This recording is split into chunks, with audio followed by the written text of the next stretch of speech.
His mic is not on. All right, good morning. Good morning. Welcome to session 5. I heard Ian suggest that you could speak in a winsome and charismatic way. I didn't know. I didn't know there was an option, so if someone had told me. All right.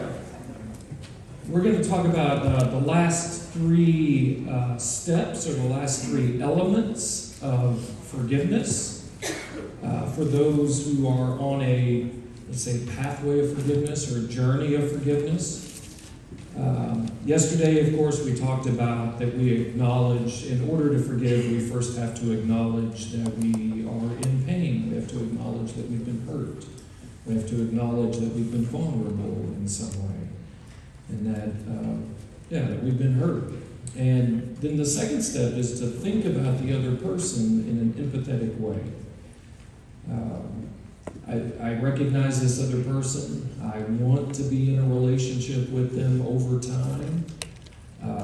I have to recognize them as a person and not as their crime, not as their offense. And so I begin to build empathy for them, and it helps a lot if they can offer repentance. It will help me have that empathy. But now we're at the stage where it's time to make a decision. I'm going to use 2 phrases here, and they're on here, but I'm going to preview them a little bit. And the 2 phrases are going to be decisional forgiveness and emotional forgiveness. So I think if you go back to session 3, 2 of the blanks, I know this is a weird way to go about it, but forgiveness is a decision, but it is also an emotion. And so we're going to bring those 2 phrases back up, that there is a decisional forgiveness and an emotional forgiveness. And they're not the same. And I'm going to use the example of deciding to lift weights. I used that a little bit yesterday. And then experiencing the benefits of lifting weights. Over time, we decide to forgive, but we don't experience the change in emotion immediately in the same way that we decide to lift weights. Maybe we even have our first session at the gym, and it stunk, and now we're really hurting. That made me sore. But we decide to forgive, but you don't expect to experience the benefits of the decision for some time. You have to follow through on the decision and practice the decision over time. And that's pretty much the whole talk. I always have mostly believed that any talk or any sermon, if you can't recapitulate it in 1 minute, it was too complicated. So that was the recapitulation. I think it took me more than a minute. But the decision to forgive is the offer of an altruistic gift. Now, the framework for the weekend has been gracious marriage. I think gracious, altruistic, those are cousins. They're traveling together. We're offering a gift that is for free. It doesn't come with strings attached. It is useful if there is repentance prior to the offer of forgiveness. It doesn't mean that if you offer forgiveness as an altruistic gift that you can't say, let's keep talking about the rough edges in our relationships that we want to work out. We can keep doing that. But the offer of forgiveness comes without strings. I'm deciding to forgive. I'm taking that step and saying, this is it. Remember that forgiveness cannot ever be earned or deserved. When you're offering this gift of forgiving, and I feel like I've already alluded to this, but you may not feel forgiving. You're making the decision to say, I've decided to forgive you, even though I don't think you've earned it, I don't think you deserve it, which they can't earn it or deserve it, and I don't really feel it yet. If you waited until I'm only going to forgive people when they deserve it and when I feel like it, you're not going to forgive anybody ever. You're going to be a lonely person. So I'm offering forgiveness as an altruistic gift because I've decided that that's what I want to do. I don't really experience it. I don't really feel it yet, but I'm offering it. Knowing that they can't earn it. It can only be given as a gift. All right, so we've turned the corner. We've said, I'm hurting. I recognize the person who hurt me is a human, and they're hurting, they feel guilty. I want to offer them a gift of forgiveness. I've made the decision. Now, how do I experience? How do I feel it? And that is to commit to forgiveness. When we talked about commitment the other day, I said it's useful to symbolize your commitment. If you can figure out ways to symbolize your commitment or re-symbolize your commitment periodically, that is a useful way to grow in commitment. I'm going to say something similar about committing to forgiveness. One of the questions that people often have about forgiveness is, how do I know I really forgave? I wanted to forgive, I thought I forgave, but now I don't feel forgiving. How do I know that I've really forgiven? And there's really not an answer to that. There's not a bottom line answer to say, this is how you'll know when forgiveness is done. But again, I think being on a strength training program or lifting weights, how do you know when you're done? That's it. I am strong. No more weights. You're going to keep going.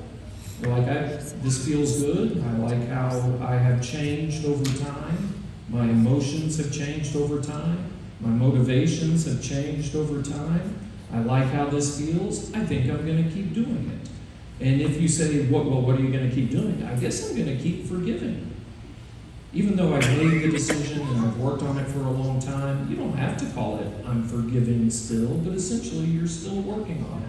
I'm still deciding to forgive. But I think a nice way, you've made the decision, you've offered the gift, and a nice way to do that is to make it tangible in some way. Bring something into your house, put something on your body, doesn't have to be a tattoo, but do something tangible that tells you, I can't lie to myself about my own decision to forgive. This tangible reminder will make it clear to me. I am a big fan, and I've already said this, but I'm a big fan of culture building in my family. And I know that's kind of a weird thing to say, but let me try to make it tangible for you. I have how many coffee mugs? 200-ish coffee mugs? I have hundreds of coffee mugs. I lost 50 of them last year. I was trying to kill a spider, knocked over a shelf, spiders, right? Lost 50 coffee mugs, but I've got 200-ish coffee mugs in my house. Got another 20 or 30 in my office. But every one of them I can look at and say, I know where I got that, I know where we were, I know, it was almost all of them are on vacations, or places we've been, places we've traveled, and I can connect it to a moment in time in my family's life. And so every morning I'm drinking coffee, and it is a tangible reminder of something that I can connect to in our family life that I'm happy about. And it's a reminder of that moment in time. And so someday, or if you come to my house, you're here is the living story of his family in coffee mugs. Maybe I could have just written it down, but I like coffee. So I'm a big fan of making things like that tangible and bringing them into your space.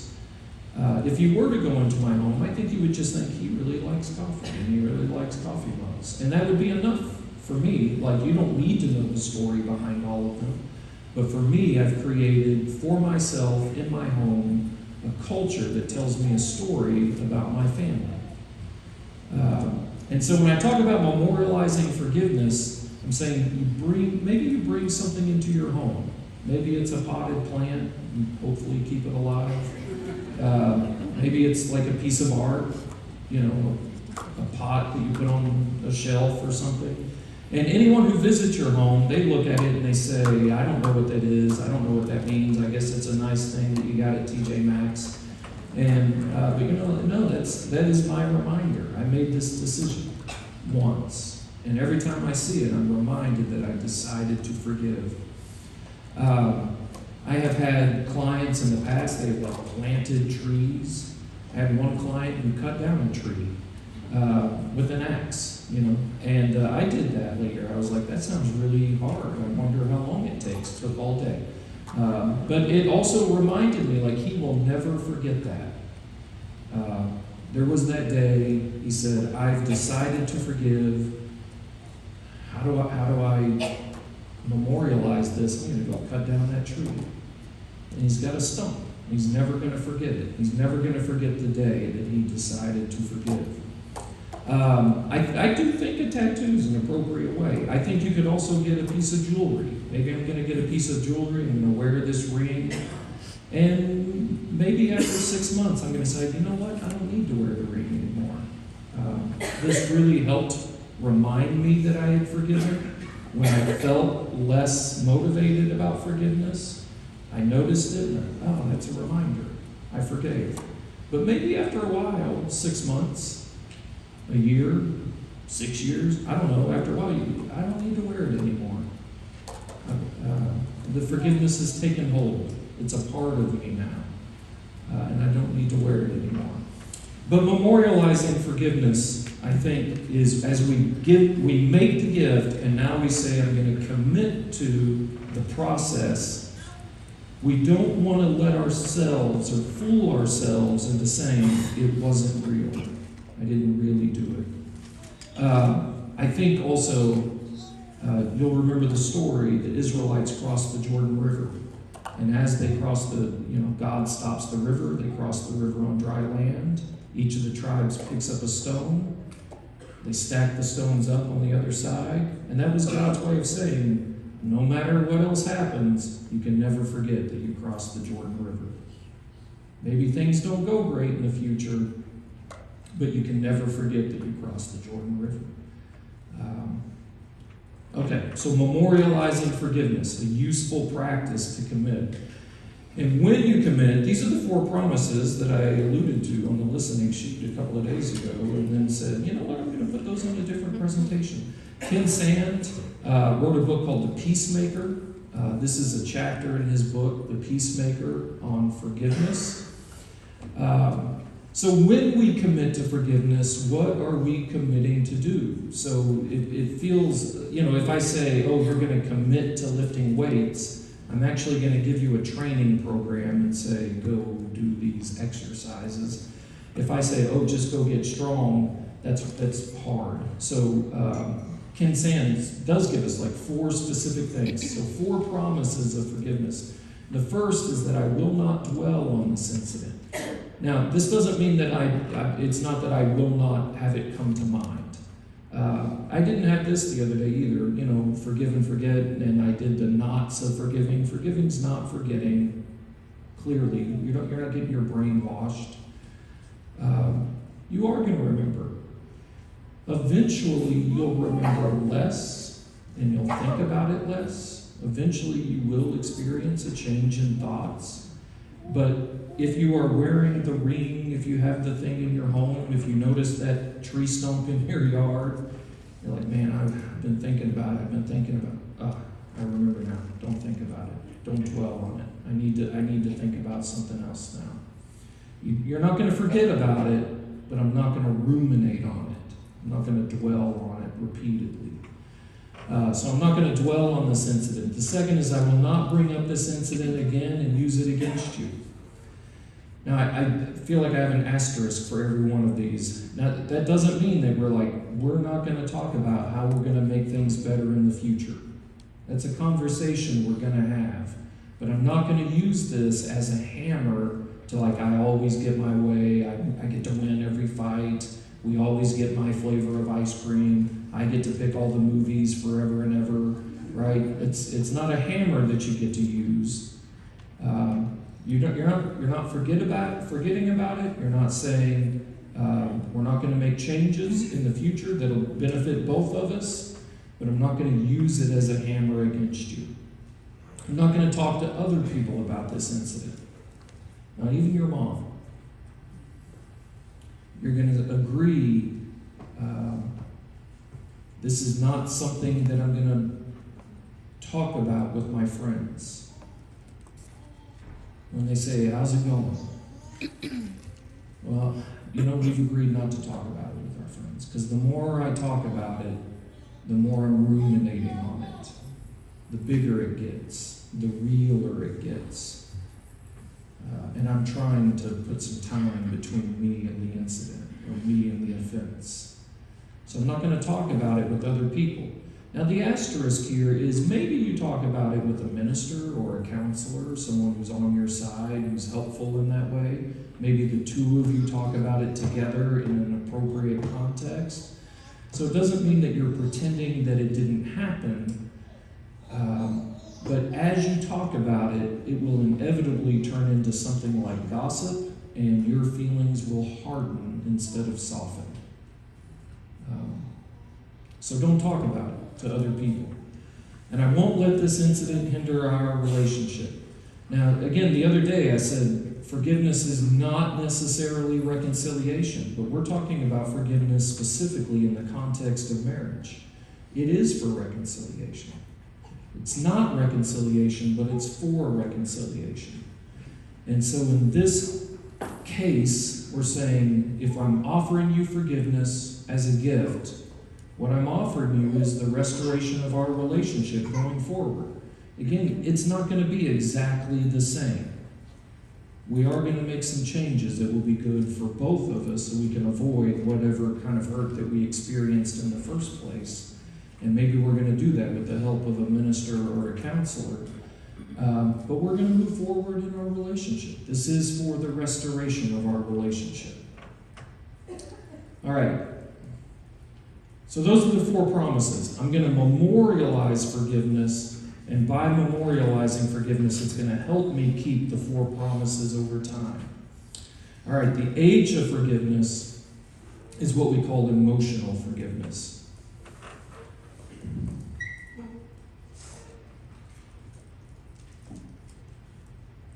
This is the experience of having a change of emotions over time.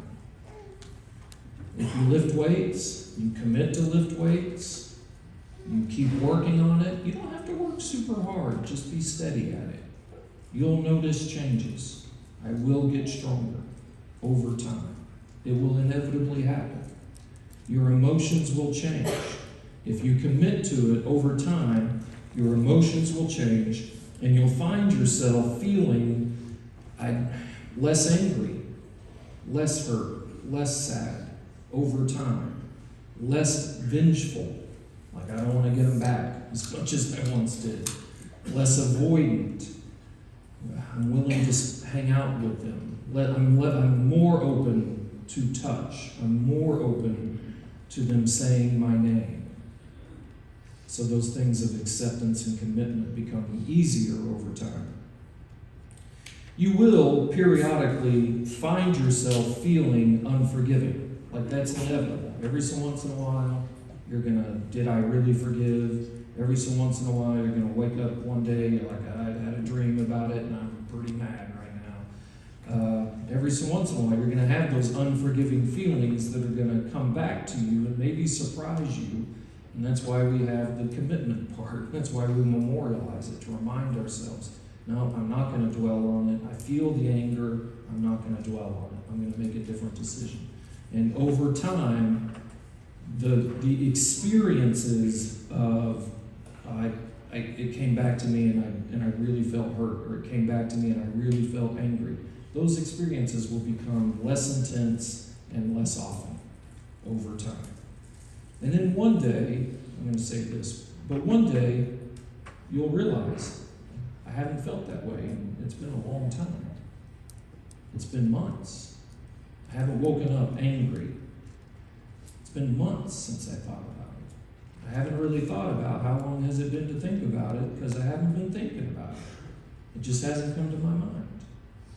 It'll take a while, and of course it depends on the severity of the offense, how badly you've been hurt. But one day you just wake up and say, it's been a while. I haven't been angry, I haven't been hurt. We've had a good time. I feel closer to them. We've made changes. And that's where you say, I guess I've forgiven. So the decision is the decision, but the experience of forgiveness only happens over time. And in fact, time is the greatest correlate to forgiveness. We can make it more likely. We can speed it up. But it takes time.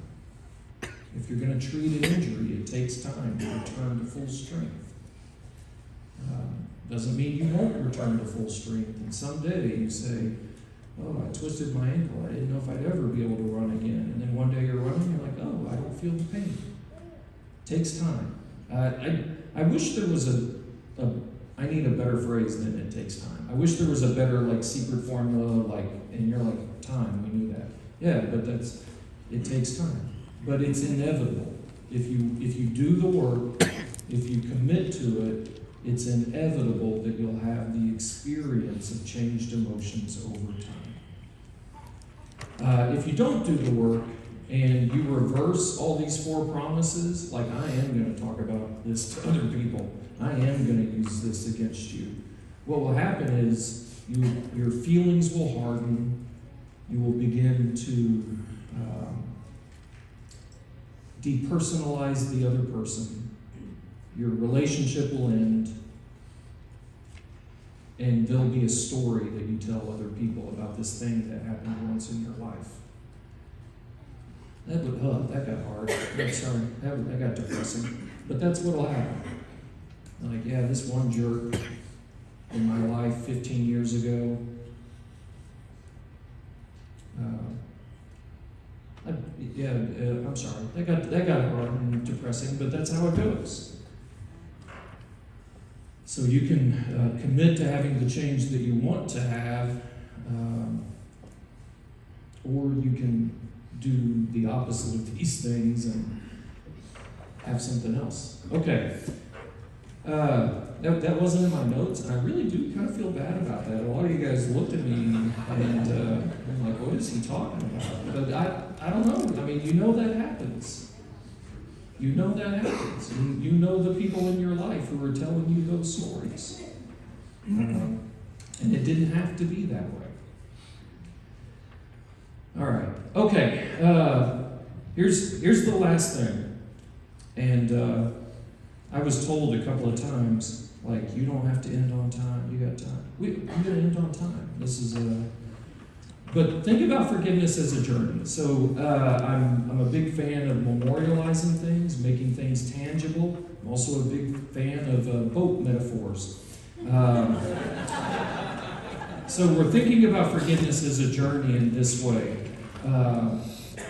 Decisional forgiveness, or to offer forgiveness as an altruistic gift, is to get on the boat. So if we think about forgiveness as being a long journey across the ocean, I'm going to get on the boat and we're going to leave shore. And for a little while, I'm going to wonder to myself if this was a good idea. I'm going to still see the near shore and say, I can go back. I don't really have to commit to this. And you'll be tempted to do that. You'll offer the gift, you'll get on the boat, you'll leave the dock or the pier. If I use boat metaphors, I do figure I probably need to figure out better boat language, I don't know, stern and aft and those things. But I'm going to get on the boat, we're going to leave the dock or the pier, and we're out in the ocean. I see the near shore. I could return, and it's tempting to return. This might be hard. This journey might be hard. It's tempting to return. But this is the decision. I'm getting on the boat. most of the time on your journey, you see only ocean. I don't see the near shore anymore, but I don't see the promised land of forgiveness in the future yet. How do sailors get where they're going? They follow the stars, right? They know how to do it. They're like, I have a compass. I know they use GPS and stuff. But, I have a compass. I know the position of the stars. I have the maps. You have those things. I know what the promises of forgiveness are. I know the direction to go. Even though if I just trust my eyes and I look around, all I see is empty ocean. There are no landmarks out here to tell me which direction to go. But I do have a map, and I have a compass, and I have the stars, and I know which direction to go. And I trust that if I continue in this correct direction, if I continue in the same direction, eventually I will find forgiveness. Eventually I'll land at forgiveness. And so this is the part where we're committing to forgiveness. We're going to go in the right direction for a long time. And then one day we wake up, and there it is, on the horizon. And one day we wake up, and there it is on the horizon. And that's that moment when we say to ourselves, I haven't been angry about this in months. And I didn't really realize how long it's been because I can't remember the last time that I was angry about this. All there was ocean. You went to bed one night, all you could see was ocean. You wake up the next morning, and I think that's land. I think I'm arriving. And now we're experiencing emotional forgiveness, the change that happens over time because we steered our boat in the same direction consistently for a long time. Maybe for weeks, maybe for months, maybe for years. But then one day we got there. And we woke up and we said, this is it. I've arrived. All right. So not only did I finish on time, I finished really early. All right. But this is the table talk time. So the other day, I asked which of the 4 promises of forgiveness might be the hardest to keep, and so that question is going to come back up. And some of you are thinking about forgiveness in very specific ways this weekend. You are thinking of specific things that maybe you've already offered the gift of forgiveness. Maybe you haven't quite offered it. Maybe you're trying to build empathy. Maybe you're trying to stay on course. And maybe think about, where am I with this? But even if you aren't, if you're like, this is all nice stuff, but not terribly relevant to me right now, talk about how you might memorialize forgiveness if and when the time comes and I or the two of us together find ourselves in a place where forgiveness is going to be something that we're faced with. How might we memorialize that forgiveness in the future? All right. Thank you very much.